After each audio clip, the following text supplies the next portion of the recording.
मैंने ये कहा पुलवामा अटैक भारतीय जनता पार्टी की जांच क्यों नहीं करवा रहे? 300 किलो आरडीएक्स कहां से है? ये सत्यपाल मलिक बोलते हैं, मैंने नहीं, सत्यपाल मलिक बोल रहे, मैं नहीं कह रहा हूँ।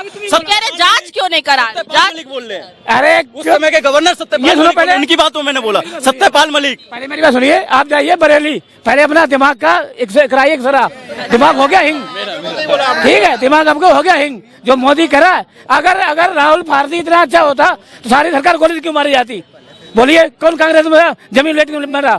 सारे लोग गोली मारे गए, इतनी अगर अच्छी होती तो गोली से मारे गए। और क्या? मैं देखिए, सुनिए, पुलवामा अटैक, पठानकोट हमला, संसद हमला और ये हमारे जो मंदिर पर हमला, जो हमारे ये तमाम बातों की बात, महाराष्ट्र में नक्सली हमला, छत्तीसगढ़ में नक्सली हमला, और उसके बाद सुनिए जो दंगा की बात करते हैं, हमारे देश में मणिपुर दंगा, हमारे देश में हल्द्वानी दंगा, हमारे देश में आदिवासी पे पेशाब करके मार दिया जाता है, हमारे देश में नारी को जिंदा जला दिया जाता है रेप करके, हमारे ही देश में कॉलेज में पढ़ने वाली छात्र और छात्रा को आत्महत्या करने को मजबूर कर दिया जाता है, हमारे ही देश में सेना को जंतर मंतर में धरना प्रदर्शन को मजबूर किया जाता है, हमारी देश में सेना को अग्निवीर के तहत उनको बस यूज किया जाता है, उनके लिए वो आवाज उठाते हैं तो उनको देशद्रोही का, हमारी देश में सेना अपने खान और अपने इक्विपमेंट की बात करते हैं तो उनको देशद्रोही कर दिया जाता है, और बात कहते हैं ये कांग्रेस ने ये किया, और बात करते हैं कांग्रेस ने होगा, कांग्रेस को हमने 70 से उखाड़ फेंक रहा था। मैं बात करता हूँ भारतीय जनता पार्टी को, भारतीय जनता पार्टी ने वादा किया था, भारतीय जनता पार्टी का ये बनता है,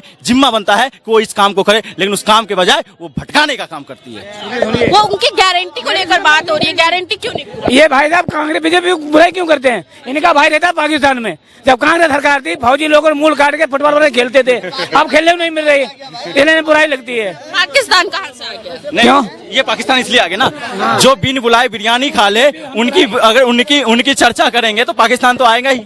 हम तो पाकिस्तान को दूध पिलाने वाले लोग हैं, उनके 2 टुकड़े कर दिए जो कांग्रेस की बात करते हैं। पाकिस्तान को उसके घर में जाकर घुसकर हमने मारने का काम, मुजफ्फराबाद तक कब्जा कर लिया। पाकिस्तान की बात, ये वो लोग हैं जो बस पाकिस्तान इसलिए याद आ जाता है कि ये पाकिस्तान की गोद में जिन्ना के उस पे जाके मजार पे जाके चादर चढ़ाने वाले लोग हैं। ये वो लोग हैं जो हमारे जो जवान हैं, उनके शहीदों के जो आतंकी है उनको छोड़ने का काम किया था। ये वो लोग हैं जो मैं बात करना चाहता हूँ, देश की बात करना चाहता हूँ।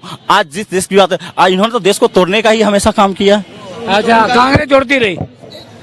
एक मिनट ठीक है, जब भी आपसे बात हो रही है कि गारंटी क्यों नहीं पूरा किया गया, बात बदल दे रहे हैं। जो बीजेपी ने करा वो कोई जिंदगी नहीं कर पाएगा, ठीक है। एक ही राहुल काफी था बर्बाद कांग्रेस करने को, और 26 राहुल बैठे, अंजाम कांग्रेस क्या होगा? देखिए, राहुल गांधी ने तमाम गारंटी उनकी गिनवाई है जो वो पूरे नहीं कर पाए हैं। महात्मा गांधी गोद लेके पछता रहे, इसने महात्मा गांधी की मल्टीप्लाई कर दी। हाँ, अच्छा, क्या काम पसंद आया मोदी जी का? सारे बंद कम पसंद है। क्या काम? देखो, चोरी चपाटी बंद होगी मेरे यहाँ, हम तो रहते यूपी फरुखाबाद। जो लोग भाई चुरा लेते थे छोड़ने आते हैं अब। हकीकत बात है। सुनिए, चोरी चपाटी खत्म। व्यापारी को दिन दहाड़े गोरखपुर के अंदर हत्या कर दिया जाता है, चोरी चपाटी खत्म हो गई है।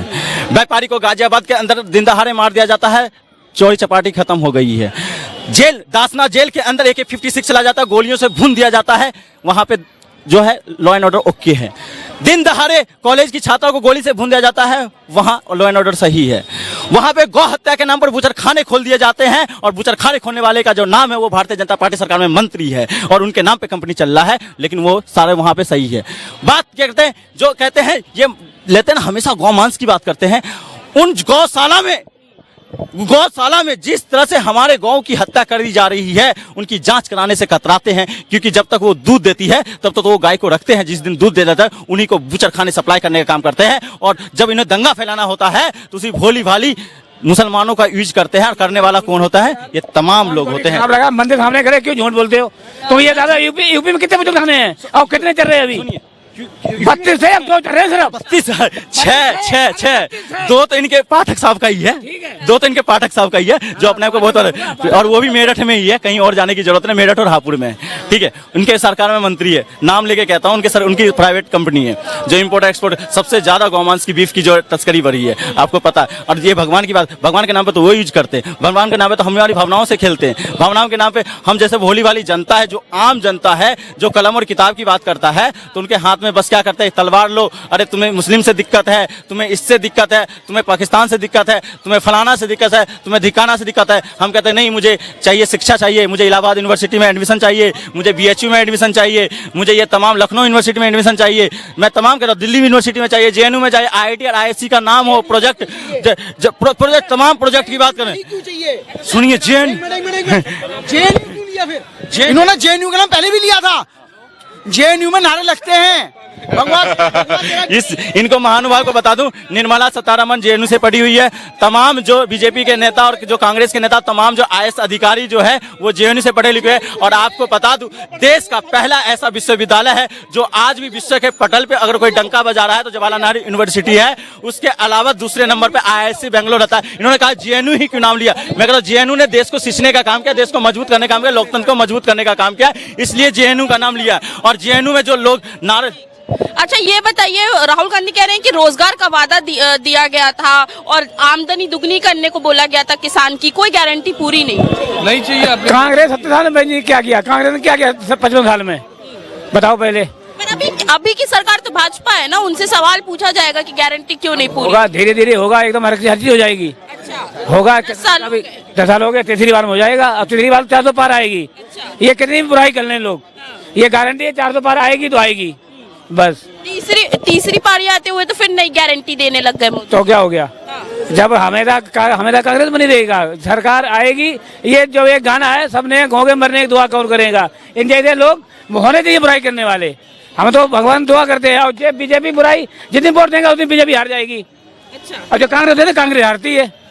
हाँ, धीरे धीरे काम। इन्होंने एक और बात है, मेरे पे तंज कसते, ऐसे लोग बुराई करने के लिए होना चाहिए, बिल्कुल होना चाहिए। जो पढ़ा लिखा लोग है, जो कलम और किताब को समझता है, वो ऐसे लोग जागरूक होना चाहिए और लोगों को जागरूक करने का काम करे। धार्मिक भावनाओं से खेल नहीं होगा, मैं बिल्कुल कहता हूँ। और दूसरी बात, इन्होंने कहा कि गारंटी की बात और तमाम बातों को इन्होंने कहा कि मोदी जी ने ये काम किया, वो काम किया। मैंने कहा 10 साल कम होता है क्या लोकतंत्र में? 5 साल के लिए चुना जाता है सरकार, 5 साल में अपनी काम करके दिखा दिया जाता है। लेकिन इन्होंने, आप कहते किसानों को वादा करके आए थे। लोकपाल बिल की ही बात करें, लोकपाल बिल को लेकर तमाम मुद्दे को लेकर आपका राजनाथ सिंह से लेकर सुषमा स्वराज, अरुण जेटली वहीं अन्न आंदोलन में बैठा करते थे, लेकिन आज उसी लोकपाल पे भी बात नहीं होती है। और इनकी बात करें, ये बेरोजगारी की ही बात करते हैं तो बेरोजगारी पे बात नहीं करें। किसान, मैं तो अभी साक्षात ले रहा हूं, मैं किसान को आपको क्या दिक्कत है? उसी राकेश टिकैत को राजनाथ सिंह जी जाते थे, कंधे पर हाथ रख के कहते थे राकेश टिकैत नहीं है, राकेश टिकैत नहीं है, ये किसान की आवाज है। और जब भी किसान को जरूरत पड़ेगा तो भारतीय जनता पार्टी उसके साथ खड़ा होगा। आज भारतीय जनता पार्टी से किसान समुदाय अपना आस लेके निवेदन कर रही है कि हमारा साथ दीजिए, MSP लागू कर दीजिए। उसी स्वामीनाथन जो है, उनकी लड़की निवेदन कर रही है सरकार से कि आप स्वामीनाथन जी को आपने भारत रत्न दिया, बहुत अच्छी बात है, उनके आयोग को, उनके सिफारिश को लागू कर दीजिए। लेकिन नहीं होगा। आज तमाम लोग छत्तीसगढ़ के हसदेव जंगल बचाने के लिए लोग आंदोलन कर रहे हैं, लेकिन नहीं, उनके ऊपर गोलियां चलाई जाएगी, उनके ऊपर आंसू के गोले चला जाएंगे, उनको कीलों से रोका जाएगा, उनके ऊपर लाठी डंडे बरसाए जाएंगे, क्योंकि वो देश के किसान है, देश को सींचने का काम। अगर देश मजबूत हो जाएगा तो इनकी जो धर्म की रोटी है वो सीखना बंद हो जाएगी, इसलिए वो डरते हैं किसानों से। राहुल गांधी ये भी बोल रहे हैं कि मोदी जी सिर्फ झूठ और अन्याय की गारंटी देते हैं। बात तो सही है, झूठ और अन्याय की ही गारंटी है। आपने ये बताया बेटी बचाओ बेटी पढ़ाओ की बात करते हैं, उसकी ही बात पर जब देश की पहलवान बेटी अपने जिनके साथ जो शोषण होता है उन अपने न्याय के लिए बैठती है तो उनके ऊपर आपकी चुप्पी हो जाता है। वो बृजभूषण सिंह आज भी कायम है। दूसरी बात, जब मणिपुर के अंदर जो हमारी जो बेटी है उनको नंगा घुमाया जाता है और पूरा देश, पूरी दुनिया में देश की किरकिरी होती है, तब भी मोदी जी की चुप्पी हो जाती है, 1-2 मिनट को बोलते नहीं है। तीसरी बात, उन्होंने बेरोजगारी की बात, जब युवाओं के लिए रोजगार की बात आती है, जब युवा जंतर मंतर पर रोजगार की बात करता है तो इनके मीडिया द्वारा और इनके सरकार द्वारा क्या कहा जाता है, ये भटके हुए युवा है, इनको रोजगार से मतलब। यहाँ तक कि शिक्षकों को गाली देने का काम करते हैं, जो शिक्षक उन युवाओं के पक्ष में बोलते हैं, उनके चैनल बंद कर दिया जाए जिसपे वो फ्री पढ़ाने का काम करते हैं। आज किस तरह से शिक्षा को बेचने का काम। मैं कहता हूँ मोदी जी, आप इतना ही अमीर और गरीब को बराबर करना चाहते हैं तो आप हिम्मत जताइए, देश के तमाम युवा आपको विश्वास करेगा, आपको वोट देने का काम करें। पहली क्लास से लेके 12वीं क्लास तक आप फ्री शिक्षा का ऐलान कीजिए, लाल किले से फ्री शिक्षा का, समान शिक्षा दीजिए।